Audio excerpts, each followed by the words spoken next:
Alam niyo, totoo, nagmamahal sa Lord. Hindi niya problema yung gagawin niya at ibibigay para sa Lord eh. Ang laging mahalaga sa taong nagmamahal sa Diyos, hindi yung layo, hindi yung lapit, hindi yung hirap, hindi yung pagod, kundi mapaligaya yung minamahal niya. Kung gaano kalaking karanasan ang gusto nating maranasan mula sa Kanya, magdesisyon tayo. Tayo lang ang inaantay niya. Siya ay matagal na sabik na bigyan tayo ng mga dakila, bagong karanasan, hindi pa natin nararanasan at ng marami kahit minsan. Ito pong lahat ng ito, mga anak, mga minamahal. Lahat ng ito, ginagamit sa kaligtasan ng kaluluwa.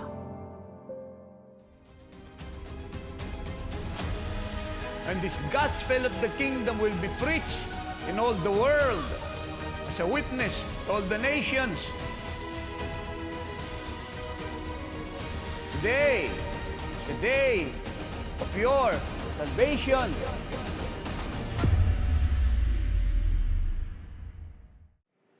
Ang una kasing dapat na maintindihan ng lahat ito.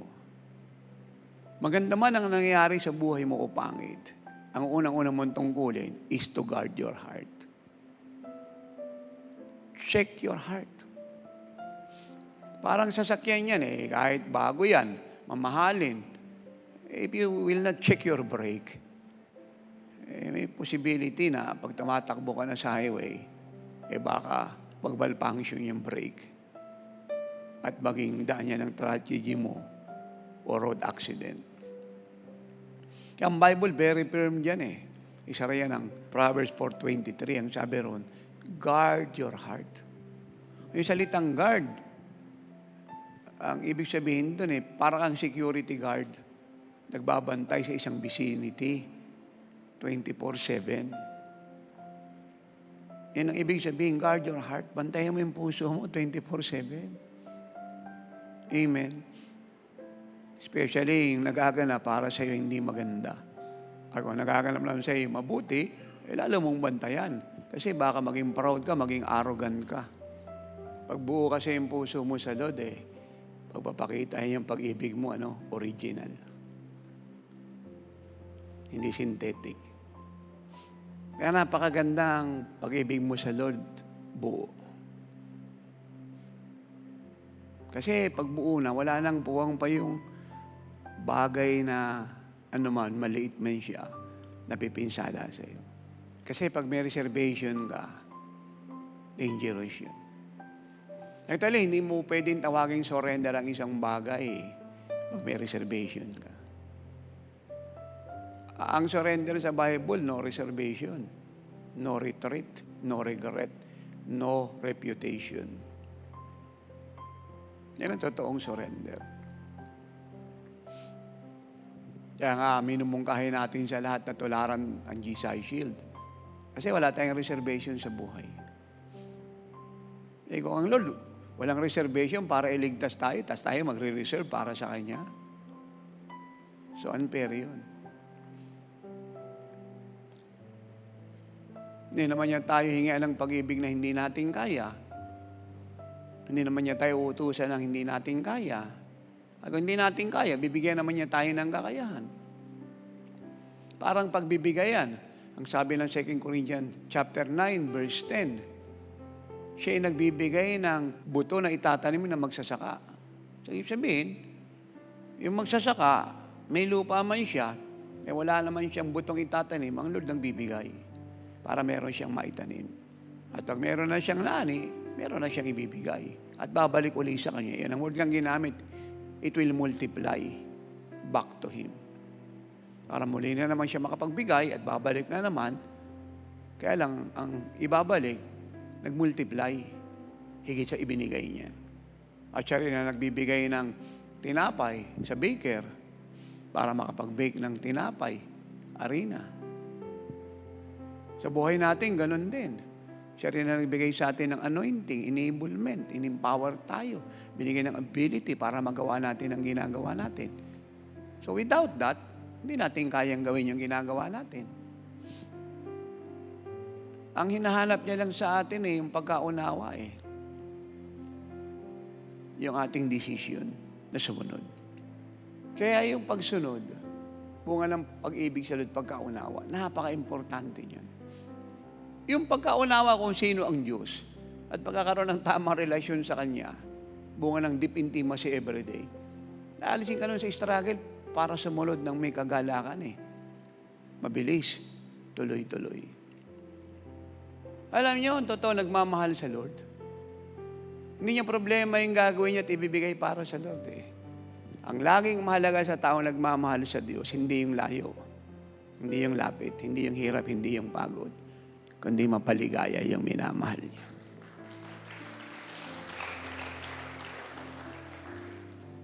Yan ang nature ng love eh. To give joy to the one you love. To make Him happy. Eh kasi, nung minahal tayo ng Lord, He make us happy. Amen? He make us joyful. Sinicure niya tayo eh. Mahirap ba yun?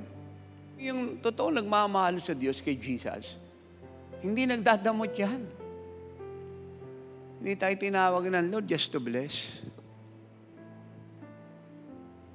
More than that, tinawag niya tayo para bigyan ng kasiyahan yung ating pinagpapala. Kasi marami nag-bless, hindi naman siya nasiyahan. Dapat pag mabibless ka, talaga nasiyahan siya. Na akong kausap dito. Yung ilang araw na yung dumaan, daman-daman niya pa yung kagalakan. Kaya kahit hindi ka magsabi, talaga magpapasalamat siya sa Diyos sa buhay mo. Talagang hindi ka mawawala sa isip niya. At hindi man mahaba ang prayer na i-offer para sa iyo, kahit pa paano sasambitin niya pangalan mo. Lord, salamat po sa buhay ni nanay, ni ate, ni kuya. Salamat po. Amen. Kaya ang totoong problema ng body of Christ at nasa fivefold, hindi pangangailangan eh, hindi yung sobrang pera. Totoong pag-ibig sa Diyos. Hindi yung layo, yung lapit. Hindi sasabihin ng tao lang, asawa, anak, magulang, kapatid, kung sino pa't marami pa. Anong sabi ng Bible? We are transformed from glory to glory. So ilagay natin sa konteksto ng giving. Ang ibig bang sabihin nun yung giving natin sa Diyos ito yung giving natin nung nakalipas, tapos yung giving natin ngayon. Parehas lang? O mas mababa pa? Can I say this? Ang Diyos hindi nagbabackslide. If you want the all of God, do not look back.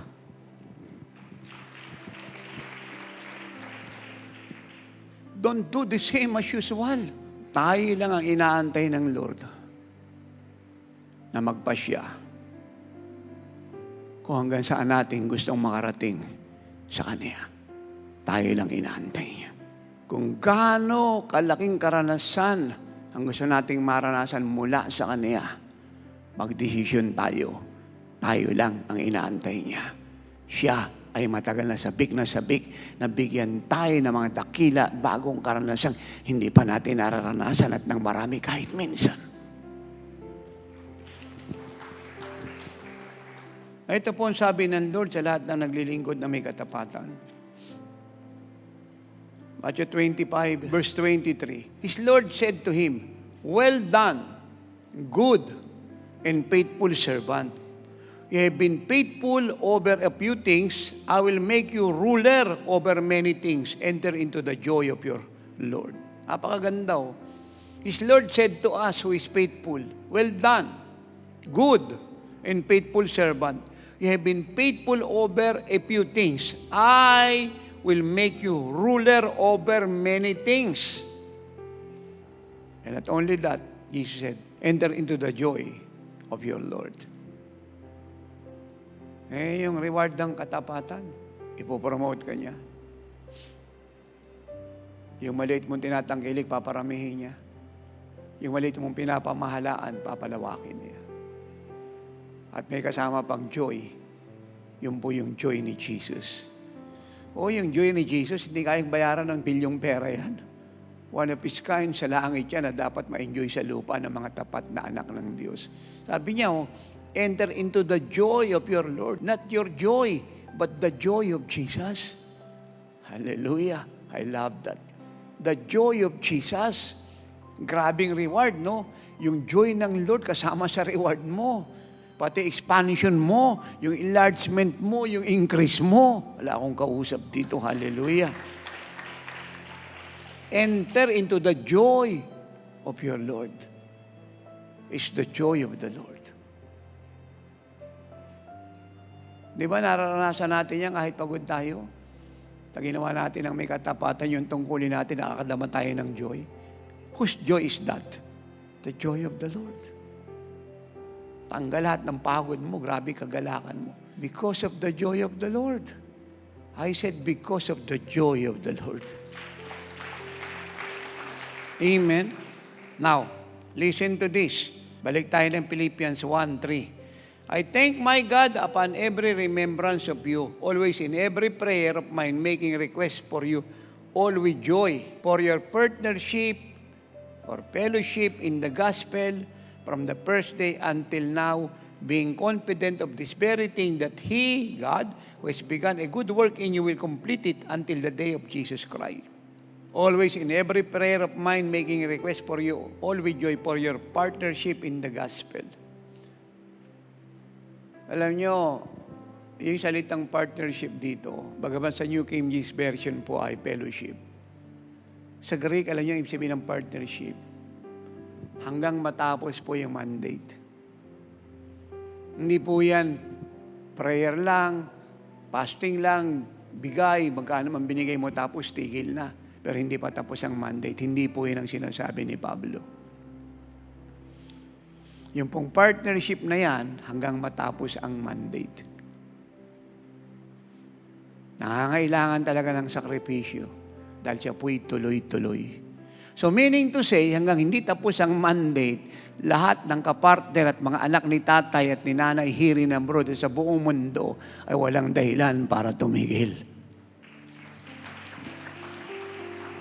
Ang tanging dahilan natin para tumigil ay isa lang.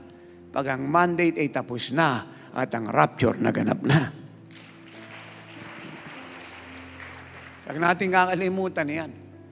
Tatay, di walang tigil ng bigayan yan. Walang tigil na prayer yan. Walang tigil na fasting yan. Correct. Pero ang kagandahan nito, dahil walang tigil na pagsunod, walang tigil na bigayan, walang tigil na prayer, walang tigil na fasting, dahil sa pag-ibig sa Diyos, edi walang tigil na biyaya, kasaganan, unlimited overflowing. Ayaw ba natin ng all new, unlimited, beyond imagination, great, great, and greater harvest from God? Amen? Nagsalita pong Holy Spirit. Ito pong sinabi niya sa akin, sinabi ko na sa inyo, matagal niya nang sinabi sa akin. Inulit niya kanina. At nung lumabas si nanay, kinuwento ko sa kanya. Itong sabi niya, anak, ang malaking kasaganaan, umaapaw na kasaganaan, walang limitasyong kasaganaan, ay nasa paglilitas ng kaluluwa. Ito pong lahat ng ito, mga anak, mga minamahal. Lahat ng ito, lahat, ginagamit sa kaligtasan ng kaluluwa. At lahat ng tapat na nagbibigay dito, dahil kinunik niyo po ang inyong buhay, pananalangin, pag-aayuno, oras, panahon at pera sa kaligtasan ng kaluluwa, ang sabi niya, ang kasaganaan ay nasa paglitas ng kaluluwa. Ang kasaganaan ay mararanasan niyong lahat. Hallelujah.